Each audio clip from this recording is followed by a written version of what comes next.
गाजियाबाद में एक महंत ने बयान दिया और वो बयान की पर इतना घमासान मचा है कि गाजियाबाद से लेकर के गाजा तक के जो लोग हैं, गाजा से आप समझ पा रहे होंगे कि गाजा वही एक जगह है जहां पे इजराइल और हमास के लोग आपस में भिड़े हुए हैं, जहां एक दूसरे को मारने पर लोग तुले हुए हैं। हम गाजा की बात इसलिए कर रहे हैं क्योंकि गाजियाबाद में एक महंत यति नरसिंहानंद जी ने एक बयान दिया। उस बयान में उन्होंने कहा कि जैसे दशहरा आ रहा है, दशहरा के मौके पर हम लोग रावण की और उसके पुतले जलाते हैं। उसको लेकर उन्होंने कहा कि रावण की एक छोटी सी गलती है, जिसको हम लोग काफी दिन से पुतले जलाए जा रहे हैं, उनकी गलतियों को माफ नहीं कर पा रहे, लेकिन उनसे बड़े बड़े लोग, उन्होंने एक जाति विशेष, एक धर्म विशेष को पैगंबर का नाम लिया कि उनका तो उससे बड़े हैं, उसका पुतला भी जलाया जाना चाहिए। जिसको लेकर के जो इस्लाम धर्म के मानने वाले लोग, जो मुसलमान प्रवृत्ति के लोग हैं, वो इतना ज्यादा घमासान कर दिए, इतनी सियासत हो गई, इतना हंगामा कर दिया है कि पूरे देश में, यहां तक पूरे देश नहीं, मैं इजराइल या गाजा तक की बात कर रहा हूं कि वहां तक के लोग भी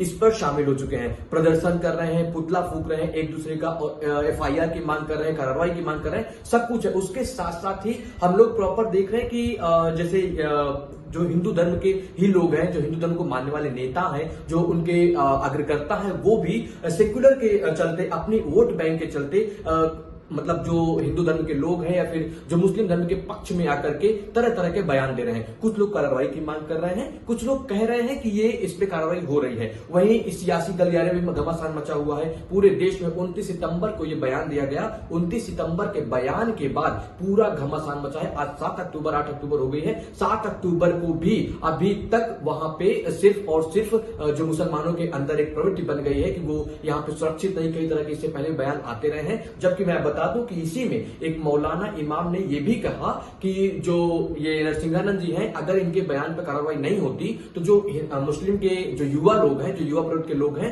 वो इतना मतलब प्रदर्शन करेंगे कि वो देश के लिए हित में नहीं होगा। ये एक चेतावनी दे रहे हैं। मतलब ये समझ में नहीं आ रहा है कि हिंदू मुस्लिम तो सब भाई भाई है ना। अगर कोई गलती से बयान दिया, गलती से दिया, जानबूझ के दिया, कैसे भी दिया, अगर बयान पे कार्रवाई हो रही है तो उसे कार्रवाई की प्रतीक्षा करना चाहिए। कार्रवाई एक दिन में नहीं होती किसी भी केस में, खासकर भारत में कभी भी कोई भी कार्रवाई एक ही दिन में, एक ही तुरंत एक्शन नहीं ले जाता है। उस पर कार्रवाई होती है, पूरा एक तरह से ब्यौरा देखा जाता है कि उसमें कब क्या कैसे कहां हुआ, सब कुछ देखने के बावजूद ही कार्रवाई। जबकि यहां हो गया कि नरसिंहानंद के ऊपर एफआईआर दर्ज हो चुकी है। हालांकि इसके पहले भी इनके कई सारे बयान वायरल हुए थे, जिनके प्रति शायद पहले इसके पहले एफआईआर नहीं दर्ज हुई थी, लेकिन अभी इस मामले पे मतलब नरसिंहानंद के इस बयान पर अभी प्रॉपर एफआईआर दर्ज हो गई है और आगे भी कार्रवाई चल रही है।